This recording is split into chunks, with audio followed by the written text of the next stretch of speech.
Buenas tardes, Dios les bendiga a todos. Sean bienvenidos. Estamos transcurriendo el mes de la Biblia y vamos a compartir una lectura que estoy segura será de bendición para todo aquel que pueda escucharla, que la pueda guardar en su corazón, como ha sido de bendición para mi vida. Es el capítulo 5 del libro de San Marcos, de la versión Reina Valera 1960. Aquí se muestra la autoridad del Señor Jesús. Y dice así, comenzamos a leer, en el nombre del Padre, del Hijo y del Espíritu Santo. Dice, el endemoniado Gadareno. Vinieron al otro lado del mar, a la región de los Gadarenos, y cuando salió él de la barca, enseguida vino a su encuentro de los sepulcros un hombre con un espíritu inmundo, que tenía su morada en los sepulcros y nadie podía atarle, ni aun con cadenas, porque muchas veces había sido atado con grillos y cadenas, mas las cadenas habían sido hechas pedazos por él, y desmenuzados los grillos, y nadie le podía dominar. Y siempre de día y de noche andaba dando voces en los montes y en los sepulcros, e hiriéndose con piedras. Cuando vio pues a Jesús de lejos, corrió y se arrodilló ante él, y clamando a gran voz dijo, ¿qué tienes conmigo, Jesús, Hijo del Dios Altísimo? Te conjuro por Dios que no me atormentes. Porque le decía, sal de este hombre, espíritu inmundo. Y le preguntó, ¿cómo te llamas? Y respondió diciendo, Legión me llamo, porque somos muchos. Y le rogaba mucho que no los enviase fuera de aquella región. Estaba allí, cerca del monte, un gran hato de cerdos paciendo. Y le rogaron todos los demonios diciendo, envíanos a los cerdos para que entremos en ellos. Y luego Jesús le dio permiso y saliendo aquellos espíritus inmundos, entraron a los cerdos, los cuales eran como 2000. Y el hato se precipitó por un despeñadero en el mar y se ahogaron. Y los que apacentaban los cerdos huyeron y dieron aviso en la ciudad y en los campos y salieron a ver qué era aquello que había sucedido. Vienen a Jesús y ven al que había sido atormentado del demonio y que había tenido la legión, sentado vestido y en su juicio cabal, y tuvieron miedo. Y les contaron los que lo habían visto cómo le había acontecido al que había tenido el demonio y lo de los cerdos. Y comenzaron a rogarle que se fuera de sus contornos. Al entrar él en la barca, el que había estado endemoniado, le rogaba que le dejase estar con él, mas Jesús no se lo permitió, sino que le dijo, vete a tu casa, a los tuyos, y cuéntales cuán grandes cosas el Señor ha hecho contigo y cómo ha tenido misericordia de ti. Y se fue y comenzó a publicar en Decápolis cuán grandes cosas había hecho Jesús con él, y todos se maravillaban. La hija de Jairo y la mujer que tocó el manto de Jesús.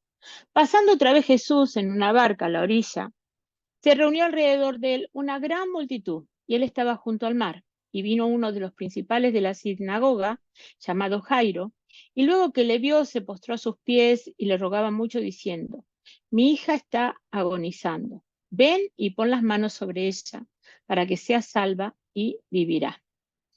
Fue pues con él y le seguía una gran multitud y le apretaban, pero una mujer que desde hacía 12 años padecía de flujo de sangre y había sufrido mucho de muchos médicos y gastado todo lo que tenía y nada había aprovechado, antes le iba peor, cuando oyó hablar de Jesús, vino por detrás entre la multitud y tocó su manto, porque decía, si tocare tan solamente el manto, seré salva. Y enseguida la fuente de su sangre se secó, y sintió en el cuerpo que estaba sana de aquel azote. Luego Jesús, conociendo en sí mismo el poder que había salido de él, y volviéndose a la multitud, dijo, ¿quién ha tocado mis vestidos? Sus discípulos le dijeron, ¿ves que la multitud te aprieta? Y dices, ¿quién me ha tocado? Pero él miraba alrededor para ver quién había hecho esto. Entonces, la mujer, temiendo y temblando, sabiendo lo que en ella había sido hecho, vino y se postró delante de él y le dijo toda la verdad. Y él le dijo, hija, tu fe te ha hecho salva, ve en paz y queda sana de tu azote. Mientras él aún hablaba, vinieron de casa de los principales de la sinagoga, diciendo, tu hija ha muerto. ¿Para qué molestas más al maestro? Pero Jesús, luego que oyó lo que se decía, dijo al principal de la sinagoga, no temas, cree solamente. Y no permitió que le siguiese nadie, sino Pedro, Jacobo y Juan, hermano de Jacobo. Y vino a casa del principal de la sinagoga y vio el alboroto y a los que lloraban y lamentaban mucho. Y entrando les dijo, ¿por qué alborotáis y lloráis? La niña no está muerta, sino duerme. Y se burlaban de él. Mas él, echando fuera a todos, tomó al padre y a la madre de la niña y a los que estaban con él, y entró donde estaba la niña, y tomando la mano de la niña le dijo, Talita cumí, que traducido es, niña, a ti te digo, levántate. Y luego la niña se levantó y andaba, pues tenía 12 años, y se espantaron grandemente. Pero él les mandó mucho que nadie lo supiese, y dijo que se le diese de comer. Versículos, ahora vamos a explicar un poquito esto. Lo he sacado del comentario bíblico de Matthew Henry, eh, para que más o menos podamos saber de qué se trata. Esto es la autoridad de Jesucristo.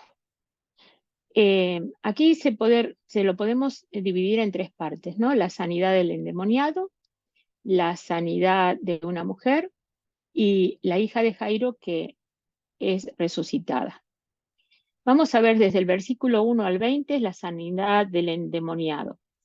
Y explica así Matthew Henry en su comentario bíblico. Algunos pecadores, francamente intencionados, son como este loco. Los mandamientos de la ley son como cadenas y grillos para frenar a los pecadores en sus malos rumbos, ¿sí? Pero ellos rompen esos frenos, y eso es prueba del poder del diablo en ellos. Una legión de soldados estaba compuesta por 6.000 hombres o más. ¿Cuántas multitudes de espíritus caídos debe de haber? Y todos enemigos de Dios y del hombre, cuando aquí había una legión en un solo pobre infeliz. Muchos hay que se levantan contra nosotros. No somos adversarios que podamos enfrentar a los enemigos espirituales con nuestra propia fuerza, pero en el Señor y con el poder de su fuerza seremos capaces de resistirlos, aunque haya legiones de ellos, porque Jesucristo tiene todo el poder sobre todo mal, sobre todo daño y sobre todo lo que se quiera levantar.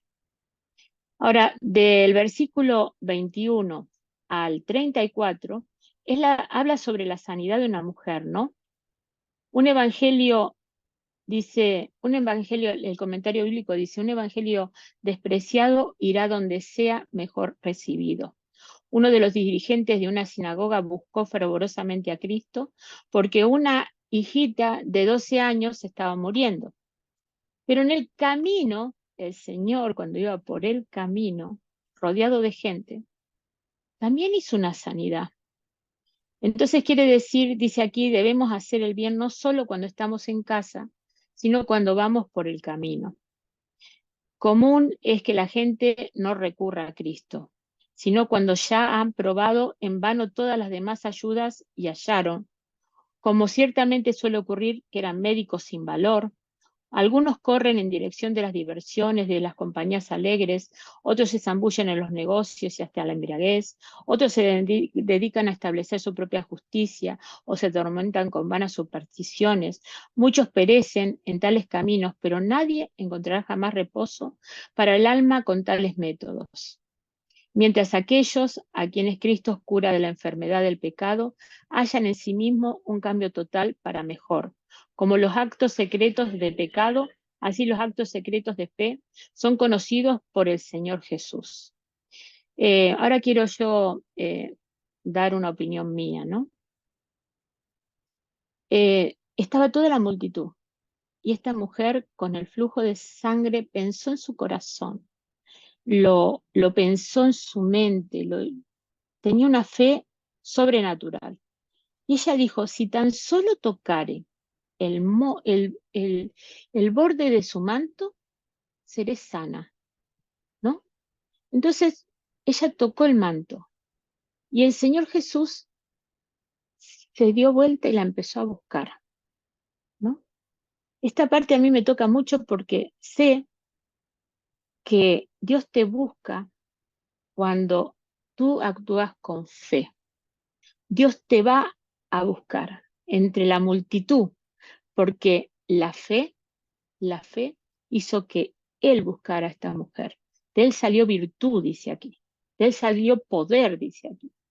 Cuando ella fue y tocó el borde de su manto con fe, ¿sí?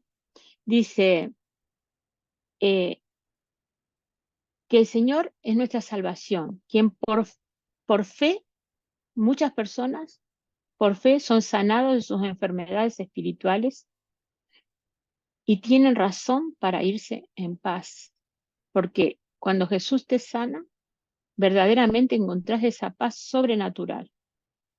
Y en el versículo del 35 al 43, eh, que es la resurrección de la hija de Jairo, ¿no? Dice, es un evangelio despreciado, dice, irá a las personas que tienen fe. Podemos suponer que Jairo vaciló si debía o no pedir a Cristo que fuera a su casa cuando le dijeron que su hija estaba muerta. Pero ¿no tenemos la misma oportunidad para la gracia de Dios y el consuelo de su Espíritu para las oraciones de nuestros ministros y amigos cristianos cuando la muerte está en la casa, como cuando allí está la enfermedad? La fe es el único remedio contra la tristeza y el temor en momentos como esos. Crees en la resurrección y entonces no temes. Resucitó a la niña muerta por una palabra de poder. Tal es el llamado del Evangelio para quienes por naturaleza están muertos en delitos y en pecados. Por la palabra de Cristo es que se da la vida espiritual. Todos los que vieron y oyeron se maravillaron ante el milagro. Y de aquel que lo hizo, aunque ahora no podemos esperar que nuestros hijos o familiares muertos sean resucitados, podemos esperar consuelo cuando estamos en pruebas. Y eso lo tenemos que saber. Y la verdad que vivir por fe y actuar en fe nos da aliento de vida día a día al creyente, a todo aquel que cree, a todo aquel que confiesa que Jesús es su único y suficiente Salvador. Por eso es una oportunidad esta para invitarte una vez más a que actuemos con fe y que podamos hacer la oración de fe. Dice en Romanos 19, que si confesares con tu boca, ¿sí? Esto es fe, que Jesús es el Señor y creyeres en tu corazón que Dios le levantó de los muertos, serás salvo. Y Romanos 10:10 dice, porque con el corazón se cree para justicia, pero con la boca se confiesa para salvación. Entonces yo te invito a que puedas cerrar tus ojos, puedas confesar con tu boca y reconocer con tu corazón lo que vamos a hacer. Y esta oración que vamos a repetir es así. Señor Jesús, yo reconozco que te necesito, que tú moriste en la cruz por mi salvación. Te pido perdón por todos mis pecados. Te abro las puertas de mi corazón. Te entrego mi vida, entra en mí. Te acepto como mi Señor y Salvador. Límpiame con tu sangre preciosa. Escribe mi nombre en el libro de la vida y que nunca más sea borrado. Haz de mí la persona que tú quieres que yo sea, según tu propósito, en el nombre de Jesús. Amén. Dios los bendiga a todos y me alegro de haber tenido esta oportunidad de poder predicar este trocito de la palabra. Bendiciones.